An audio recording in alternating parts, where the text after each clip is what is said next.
David adjusted his tie, the silk of familiar comfort against his throat. He looked at his reflection in the polished boardroom window, the city sprawling out below him. "It's a blessing," he murmured, the words tasting like victory. "All of this, it's a sign of God's favor." Across the table, Marco, the investor, slid a new set of contracts forward. His smile was sharp, confident.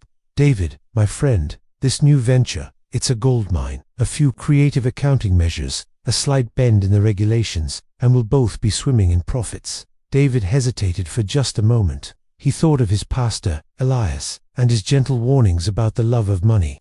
But then he looked at the skyline again, at the tangible proof of his success. This was his calling, wasn't it? To be a successful Christian businessman, a testament to God's provision.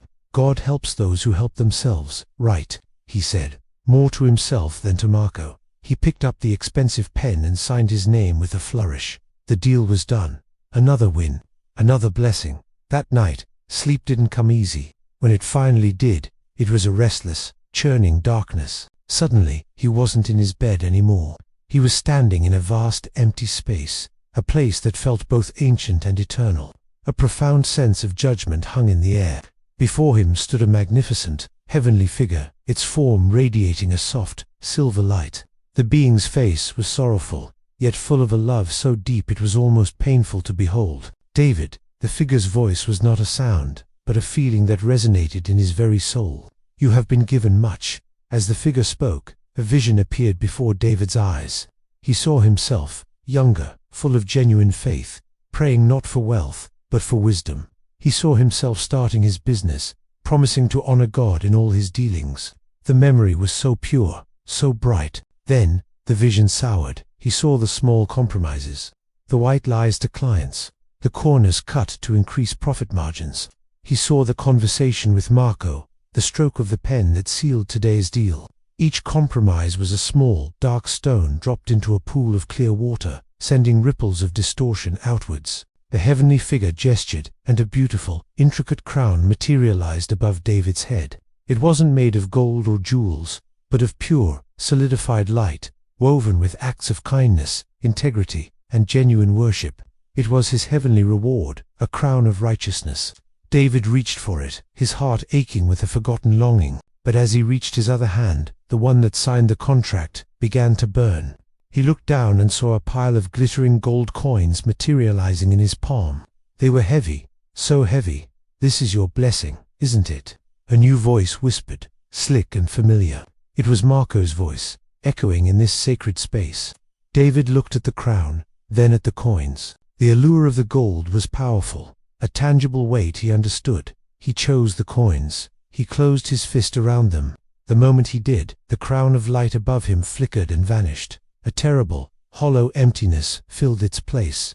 Panic seized him. He looked down at his prize, but the gold coins were melting, turning into a hot, viscous sludge that dripped through his fingers, searing his skin. The wealth he had chosen was corrupt, illusory, and now it was burning him. He was left with nothing but pain and stained hands. He cried out, a sound of pure anguish, and woke up tangled in his sheets, his heart hammering against his ribs. His hand was tingling, and the phantom smell of scorched metal filled his nostrils. The dream was more real than the morning light filtering through his blinds. The next day felt different. The sharp suit felt like a costume. The gleaming office felt like a cage. The numbers on the screen, which once thrilled him, now looked like meaningless symbols.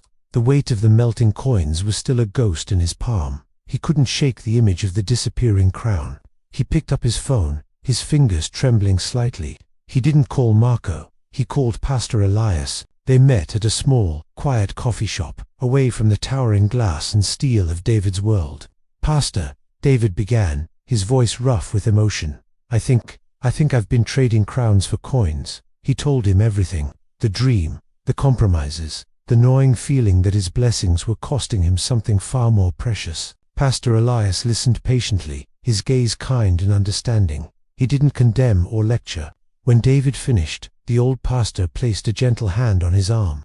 "David, the Lord is merciful. He often uses dreams and discomfort to call us back to Him. The treasure isn't in the bank account. It's in a life lived with integrity, love, and faithfulness. The true blessing isn't what you can accumulate on earth, but the character you build for eternity." He continued, "Wealth itself isn't evil, but the love of it, the willingness to sacrifice your soul for it, that is the trap. You haven't lost the crown forever, my son. You've simply been shown its true worth.